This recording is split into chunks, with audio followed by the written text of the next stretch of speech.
Subscribe Muhammad Amjad Nadwi, Indian Islamic scholar. أعوذ بالله من الشيطان الرجيم بسم الله الرحمن الرحيم يا أيها الناس إنا خلقناكم من ذكر وأنثى وجعلناكم شعوبا وقبائل لتعارفوا إن أكرمكم عند الله أتقاكم إن الله عليم خبير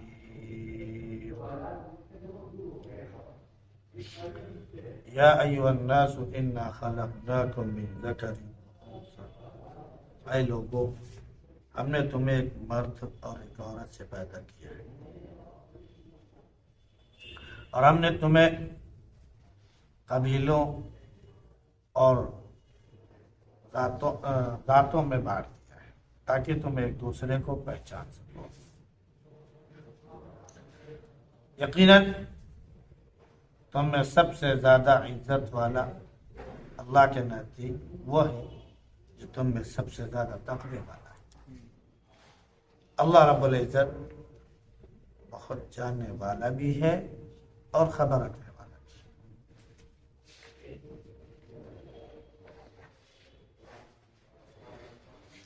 گزشتہ آیات میں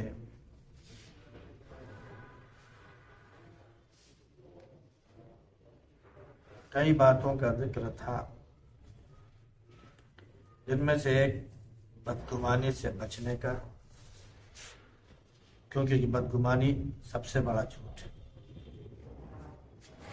دوسرے کہ کسی کے ٹوہ میں نہ لگے، تیسرے کسی کی غیبت نہ کرے۔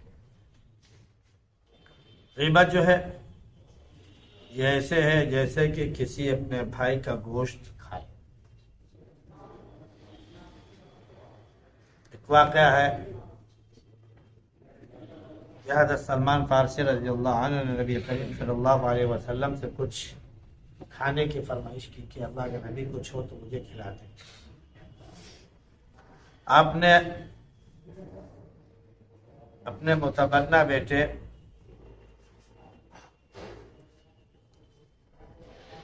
ان کے بیٹے اسامہ جو تھے، اسامہ بن زید کو کے پاس بھیجا اور کہا جا ان سے لے لو۔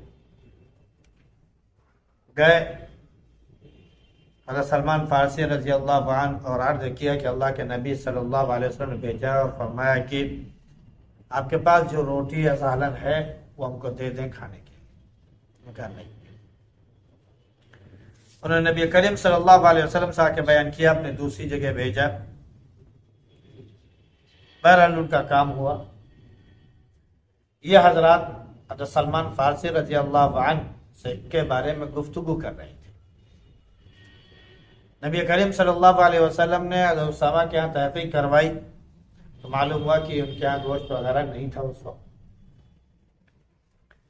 پھر پوچھا کہ یہ تم دونوں کے منہ سے گوشت کی بو کیوں آ رہی، کیا کھا کر آئے؟ اللہ کے نبی آج تمہارے یہاں کچھ کھا ہی نہیں، ہم کھاتے کیا؟ فرمایا کہ تم سلمان کا ذکر کر رہے تھے اس لیے تمہارے منہ سے سلمان کے گوشت کی بو آ رہی۔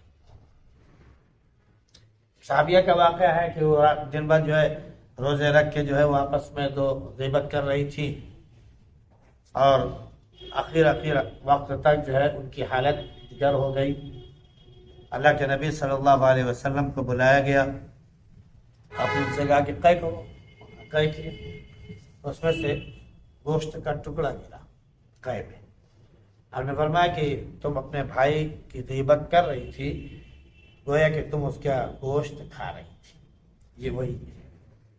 اب تو ویسا نہیں ملے گا، کیونکہ ایک معجزہ ہے جو نبی کریم صلی اللہ علیہ وسلم کی زندگی میں حیات طیبہ میں ہوا، تاکہ لوگ جان جائیں کہ ہاں واقعتاً غیبت کرنے سے بھائی کا گوشت آدمی کھاتا ہے، کیونکہ قرآن میں موجود ہے، اس لیے جو ہے سب بچنے کا حکم۔ اب آگے جو ہے اللہ رب العزت نے تمام لوگوں کا ذکر اس اعتبار سے کیا ہے کہ تمام کے تمام انسان حضرت آدم علیہ السلام اور حضرت حوا علیہ السلام کی اولاد ہے۔ کیونکہ اللہ نے فرمایا کہ ہم نے تم کو ایک مرد اور ایک عورت سے پیدا کیا ہے۔ کئی بار اس سے پہلے بھی ذکر ہو چکا ہے کہ تخلیق کے اعتبار سے، پیدا کرنے کے اعتبار سے اللہ رب العزت نے انسانوں کی 4 قسمیں رکھی۔ حضرت آدم علیہ السلام کو اللہ نے خالص مٹی سے پیدا کیا۔ حوا کو اللہ رب العزت نے آدم علیہ السلام کی پسلی سے پیدا کیا۔ حضرت عیسیٰ علیہ السلام کو بن باپ کے ماں سے پیدا کیا۔ بقیہ ان 3 کو چھوڑ کر آدم علیہ السلام، حوا علیہ السلام اور عیسیٰ علیہ السلام، ان 3 کو چھوڑ کر بقیہ دنیا میں جتنے بھی انسان ہیں یہ سب کے سب مرد اور عورت کی وجہ سے پیدا ہوئے، سب حضرت آدم علیہ السلام اور حوا علیہ السلام کی اولاد ہیں۔ پھر اللہ نے وہی سلسلہ قائم کیا اور یہ تا قیامت جاری رہے گا۔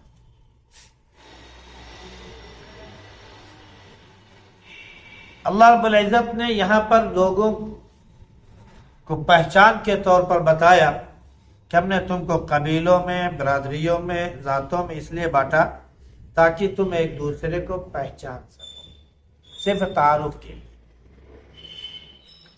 اونچ نیچ کے فرق کے لیے نہیں ہے۔ اللہ کے نبی صلی اللہ علیہ وسلم نے ایک موقع پر ارشاد فرمایا،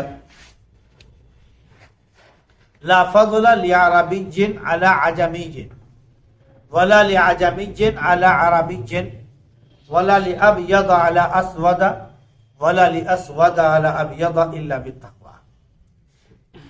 کسی عربی کو کسی عجمی پر، کسی عجمی کو کسی عربی پر، کسی گورے کو کسی کالے پر، کسی کالے کو کسی گورے پر کوئی فوقیت، کوئی فضیلت نہیں ہے۔ فضیلت اگر ہے اللہ کے نزدیک تو صرف اور صرف تقوی کی وجہ سے۔ اس لیے قرآن کی آیت میں کہا کہ ان اکرمکم عند اللہ اتقاکم، انسان کتنے ہی بڑی ذات کا ہو، اعلیٰ نسب کا ہو، لیکن تقوی والا نہیں ہے تو اللہ رب العزت کے ہاں اس کی کوئی حیثیت نہیں۔ حضرت نوح علیہ السلام اللہ کے برگزیدہ بندے، نبی، بیٹے نے اپنے باپ کی بات، نبی کی بات نہیں مانی، اللہ نے کہا کہ اس کی کوئی حیثیت نہیں۔ حضرت لوط علیہ السلام نہایت برگزیدہ بندے، اللہ کے نبی، بیوی نے بات نہیں مانی، اللہ نے کہا اس بیوی کی کوئی حیثیت نہیں۔ چچا ابو لہب اسلام نہیں لے آیا، ابو جہل اسلام نہیں لے آیا، اللہ نے فرمایا کہ اعلیٰ نسب ان کے لیے کوئی حیثیت نہیں رکھتا ہے، یہاں تک کہ نبی کریم صلی اللہ علیہ وسلم بھی ان کی بخشش نہیں کروا سکتے۔ تو اعلیٰ نسب ہونا اللہ کے نزدیک کوئی حیثیت نہیں رکھتا ہے۔ اور جب بات تقوی کی آتی ہے تو کبھی حضرت بلال حبشی صاحب فرماتے ہیں، بلال ذرا اپنا کوئی واقعہ بیان کرو، میں نے آج تمہیں دیکھا ہے کہ تم جنت میں چل رہے ہو، میں جنت میں چل رہا ہوں، تو تمہارے جوتوں کی آواز، اس کی دھمک جو ہے مجھے برابر سنائی دے رہی تھی۔ جوتوں کی چاپ یا جوتوں کی آواز چلنے کی جو ہوتی ہے نا، وہ ہمیں جنت میں سنائی پڑ رہی تھی میرے ساتھ ساتھ۔ آخر کون سا عمل ہے؟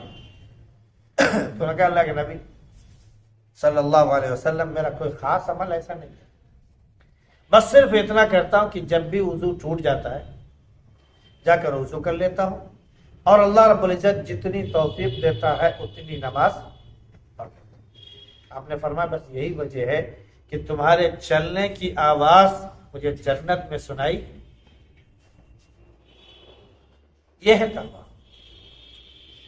حضرت ابو بکر صدیق رضی اللہ عنہ اتنے پرہیزگار، اتنے تقوی والے تھے کہ اللہ رب العزت کے ہاں سے سلام آتا ہے کہ میرے بندے ابو بکر کو میرا سلام کہہ دو، باقاعدہ نام کے ذریعے اللہ رب العزت کا سلام کہ میرے بندے ابو بکر کو میری جانب سے السلام علیکم کہہ دو۔ حضرت ابو بکر صدیق رضی اللہ عنہ نے یہ سنا تو اللہ کے نبی صلی اللہ علیہ وسلم سے پوچھا کہ کیا میرے رب نے میرے لیے خاص سلام بھیجا؟ اللہ کے نبی نے مسکرا کر فرمایا ابو بکر تمہارے لیے پیغام ہے۔ کیوں؟ ایک وہ بھی موقع تھا کہ جب اللہ کے نبی صلی اللہ علیہ وسلم نے سب صحابہ سے کہا کہ لاؤ جمع کرو فلاں چیز کے لیے، فلاں جگہ جہاد کے لیے جانا ہے، تو سب نے خوب دیا، آدھی آدھی دولت اپنی پیش کر دی۔ جب حضرت ابو بکر صدیق رضی اللہ عنہ کی باری آئی کہ ابو بکر تم کیا لے آؤ؟ سب لے آؤ، کچھ نہیں چھوڑا۔ گھر میں کیا چھوڑ کر آئے؟ بس اللہ اور اس کا رسول، اور کچھ نہیں چھوڑا۔ تو جو اللہ اور اس کے رسول کو صرف چھوڑ کر آیا ہو، بکر ایک ایک حبہ، ایک ایک دانہ، ایک ایک چیز تک وہ اٹھا کر لے کے آ گیا ہو، اللہ اس سے راضی نہیں ہوگا تو کیا ہوگا؟ تو اللہ کیا ہے؟ تقوی کی حیثیت ہے۔ فرمایا کہ ہم نے تم کو قبیلے میں بانٹا ہے، ذات اور برادری میں بانٹا ہے۔ غیروں میں تو یہ چیز اب پائی گئی کہ فلاں جو ہے سر سے پیدا ہوا، فلاں سینے سے پیدا ہوا، فلاں جو ہے یہاں سے پیدا ہوا، فلاں جو ہے وہاں سے پیدا ہوا، وغیرہ وغیرہ، لیکن آج تک کوئی فلسفہ یہ نہیں بتا پایا کہ سر سے پیدا ہوا کون، کوئی نہیں ثابت کر پایا۔ سینے سے پیدا ہوا کون، کوئی نہیں بتا پایا۔ بس ہاں یہ چھتری ہیں، یہ تو فلاں ہیں، یہ سینے سے پیدا ہونے والی اولاد ہیں، سب وہیں سے پیدا ہوتے ہیں جہاں سے سب پیدا ہوتے ہیں۔ اللہ نے ایک ہی راستہ بنایا ہے، وہیں سے سب پیدا ہوتے ہیں۔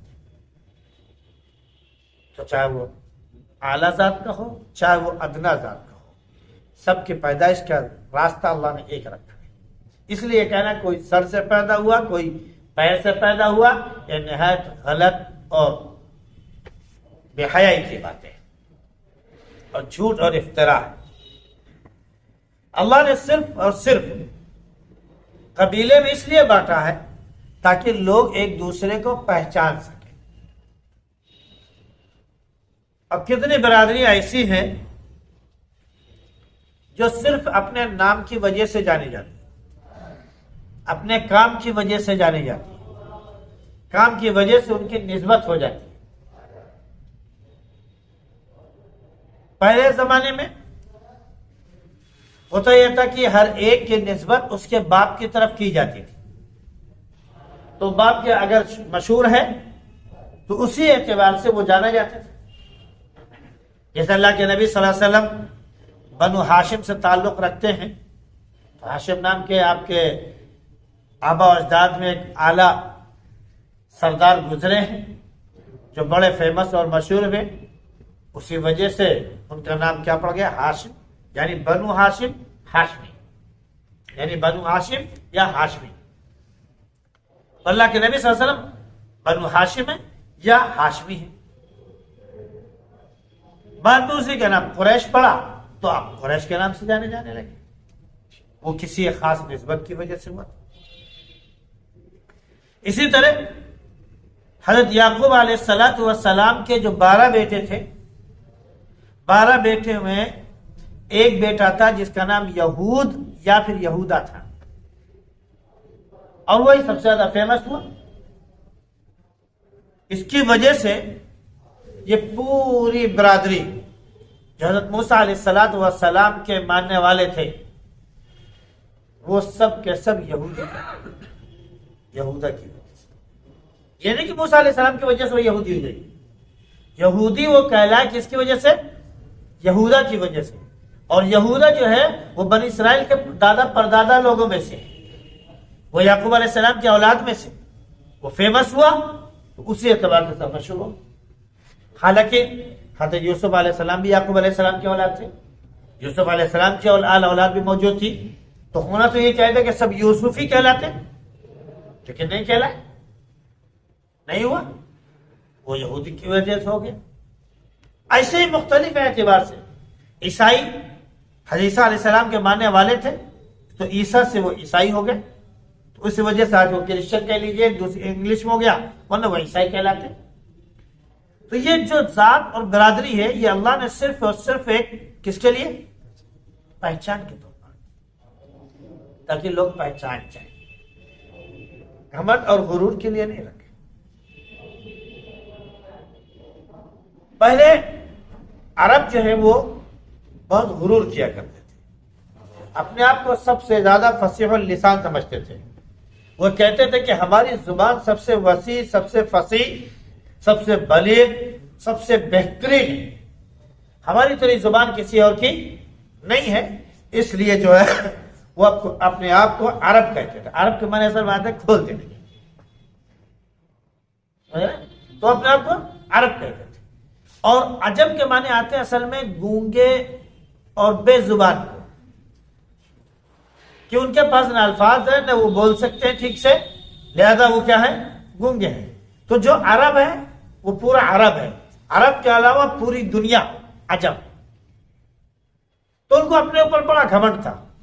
اللہ کے نبی نے فرمایا کہ لا فضل لعربی علی عجمی، کسی عربی کو کسی عجمی پر کوئی فرق، فوقیت، کوئی غلبہ حاصل۔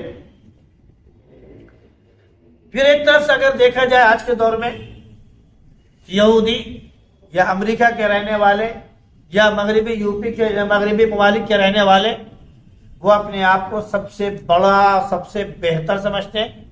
وہ کہتے ہیں نحن ابناء اللہ واحباؤ، ہم اللہ کے بیٹے اور اس کے چہیتے ہیں، بقیہ دنیا ہماری لونڈی اور غلام ہے، ہم ان کی کوئی، ہمارے نزدیک ان کی کوئی حیثیت نہیں ہے۔ تو اللہ نے فرما دیا کہ وَلَا لِعَجَمِيٍّ عَلَى عَرَبِيٍّ، اللہ کے نبی صلی اللہ علیہ وسلم کی زبان اقدس سے الفاظ نکالے، اللہ رب العزت نے نکلوائے کہ نبی ان سے کہہ دو کہ کسی عجمی کو بھی کسی عربی پر کوئی فوقیت نہیں۔ ایک صاحب تھے، وہ ان کو اپنے اوپر بڑا ناز اور غرور تھا، اور ایک قبیلے کو بڑا حقیر اور ذلیل سمجھتے تھے۔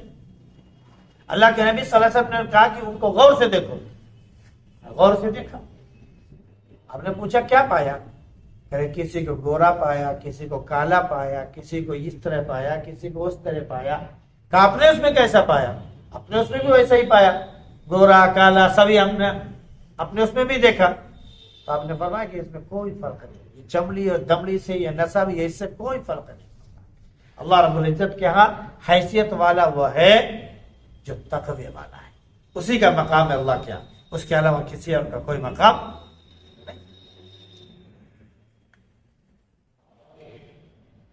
ایک صاحب تھے، ایک پورا قبیلہ تھا، اللہ کے نبی صلی اللہ علیہ وسلم نے ایک صاحب کو بھیجا، وہ غلام زادے تھے، وہ اسی قبیلے میں غلام رہے تھے، اور اللہ کے نبی صلی اللہ علیہ وسلم کی وجہ سے وہ سب آزاد ہوئے تھے۔ آپ نے فرمایا کہ جاؤ فلاں سے کہہ دو کہ وہ شادی کر دیں، اپنے پریوار میں شادی کر دیں۔ وہ اللہ کے نبی صلی اللہ علیہ وسلم کی خدمت میں حاضر ہوئے اور کہا اللہ کے نبی، ہمارے غلاموں کو آپ ہمارے برابر کر رہے ہیں، ان کو ہمیں لوگوں نے آزاد کیا اور آج ان کو ہی ہم اپنا داماد بنائیں؟ ہم تو اس طرح اعلیٰ ذات کے، ہم اسے کیسے قبول کر سکتے ہیں؟ فرمایا کہ کسی کو کسی پر کوئی فضیلت نہیں۔ اس لیے اگر ایسی کوئی بات ہوتی تو نبی کریم صلی اللہ علیہ وسلم کے پاس حبشہ کا جو بادشاہ تھا، اس کی جانب سے ایک کنیز باندی کے طور پر بھیجی گئی تھی، باندی کا کنیز بھیجی گئی تھی ہدیے میں، اور کچھ مال و دولت بھی بھیجا گیا تھا۔ اللہ کے نبی صلی اللہ علیہ وسلم نے کنیز نہیں بنایا کہ ان کو ہمیشہ کنیز بنا کے رکھا، بلکہ ان کو آزاد کیا، اور آزاد کر کے ان سے آپ صلی اللہ علیہ وسلم نے نکاح کیا۔ اگر اعلیٰ ذات کی وجہ سے کوئی غرور پیدا ہو سکتا تھا تو نبی کریم صلی اللہ علیہ وسلم سے اعلیٰ ذات کسی اور کی نہیں. آپ نے یہ نہیں دیکھا کہ وہ باندی ہے یا کون ہے، آپ نے ان کو آزاد کیا اور آزاد کر کے ان سے نکاح کیا. گوئے کہ آپ نے اس اعتبار سے بھی دکھا دیا کہ میں اپر کلاس کا، اعلیٰ ذات کا، لیکن میں نے کہیں پر بھی کوئی فرق نہیں کیا. میں نے ایک انسان ہونے کی حیثیت سے ایک خاتون سے نکاح کیا اور وہ غلام تھی، کنیز تھی. آپ نے اس طرح بھی ثابت کر دیا. آپ نے اپنے ایک چچیری بہن کا نکاح اپنے غلام زید بن حارثہ سے کیا تھا. یہ ایک الگ بات ہے کہ بعد میں رشتہ نہیں چل سکا، لیکن وہ اللہ کے نبی صلی اللہ علیہ وسلم کے خاندان کی بیٹی اور وہ جو ہے وہ غلام تھے اللہ کے نبی صلی اللہ علیہ وسلم. آپ نے ادھر بھی کوئی فرق نہیں کیا، آپ نے نکاح کروایا اور لوگوں کو بتا دیا کہ لوگ جو ہے کسی کو اپنا بیٹا اگر بنا لیتے ہیں تو اپنی بیٹی سے پھر اس کا نکاح نہیں کر سکتے. یہ تو میرا بیٹا. اللہ نے فرمایا کہ نہیں، متبنہ جو وہ تمہارا بیٹا نہیں. آپ نے وہ بھی کر کے بھی دکھا دیا. پھر اس میں ایک چیز یہ بھی تھی کہ حضرت زید بن حارثہ نے جب طلاق دے دی تو لوگ یہ بھی مایوس سمجھتے تھے کہ بیٹے کی بیوی سے نکاح کیا جائے. بھائی بیٹے کی بیوی سے نکاح کیا تو وہ غلام تھے، اللہ کے نبی صلی اللہ علیہ وسلم کے متبنہ تھے. متبنہ کا مطلب سمجھ رہے ہیں، یعنی منہ بولا بیٹا. تو لوگ منہ بولے بیٹے کو بھی وہی حیثیت دیتے تھے جو اپنے حقیقی اور کیا بولتے ہیں کہ صلبی بیٹے کو حیثیت دیا کرتے ہیں، اپنے خون، اپنے اولاد کو دیا کرتے ہیں. تو اللہ رب العزت نے گویا کہ یہ بھی بتا دیا کہ نہیں، متبنہ ہی ہے، وہ بیٹا نہیں ہو سکتا. لہذا متبنہ اگر کسی کا ہے اور اس نے اپنی بیوی کو طلاق دے دی ہے تو متبنہ جس کو کہا جا رہا ہے اس کا باپ، جس نے اس کو اپنا بیٹا بنایا، اس کی بیوی سے نکاح کرنا چاہے تو کر سکتا ہے. آپ نے یہ بھی کر کے بھی دکھا دیا. تو اللہ نے فرمایا کہ اِنَّا خَلَقْنَاكُم مِّن ذَكَرٍ وَأُنثَىٰ وَجَعَلْنَاكُمْ شُعُوبًا وَقَبَائِلَ لِتَعَارَفُوا. قبیلوں میں، ذاتوں میں، برادریوں میں صرف اسی لیے بٹا ہے تاکہ تم ایک دوسرے کو پہچان سکو. پوری دنیا ایک ہے، پوری دنیا ایک ہے. جہاں تک مسلمانوں کی حکومت تھی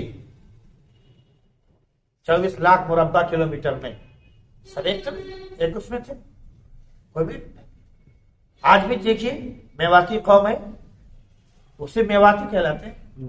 کس برادری کی ہے، کیسے، اس سے کوئی تعلق نہیں، صرف میواتی ہے.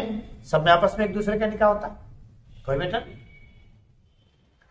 ہم نے صرف یہ کام کر لیا ہے غیروں کی وجہ سے کہ وہ فلاں جو ہے یہ ہے، فلاں چھتری ہے، فلاں شودر ہے، فلاں ایسا ہے، ایسا نہیں ہو سکتا، وہ ایسا نہیں ہو سکتا.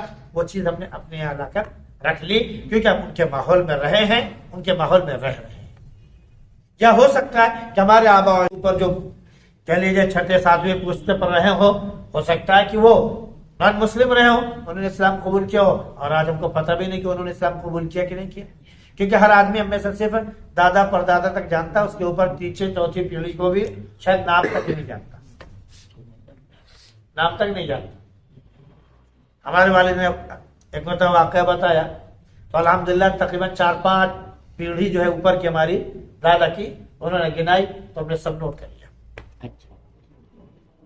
ہم نے سب الحمدللہ نوٹ کر کے رکھ لیا کہ کبھی اگر ضرورت پڑے تو کم از کم اپنے دادا پردادا کو ہم اپنے دکھا تو سکتے ہیں کہ یہ ان کے اولاد، یہ ان کے اولاد، یہ ان کے باپ، یہ ان کے باپ، یہ ان کے باپ ہے، وغیرہ وغیرہ. تو اللہ نے فرمایا کہ اگر تم تقوی کے ذریعے اللہ کے یہاں حیثیت پیدا کرنا چاہتے ہو، مقام، تو اللہ رب العزت اس کو قبول کرتا ہے. اور اگر تم سوچو کہ ایسے تمہاری کوئی حیثیت ہو، کوئی مقام ہو، تو اللہ کے یہاں کوئی مقام نہیں ہے. اللہ جانتا بھی ہے، اللہ خبر بھی رکھتا ہے. اس لیے اللہ سے کوئی حیلہ، کوئی بہانہ نہیں چل پائے گا. اللہ رب العزت ہم سب کو متقین پرہیزگار بنائے. سبحان اللہ، سبحانک اللہم و بحمدک، ونشہد ان لا الہ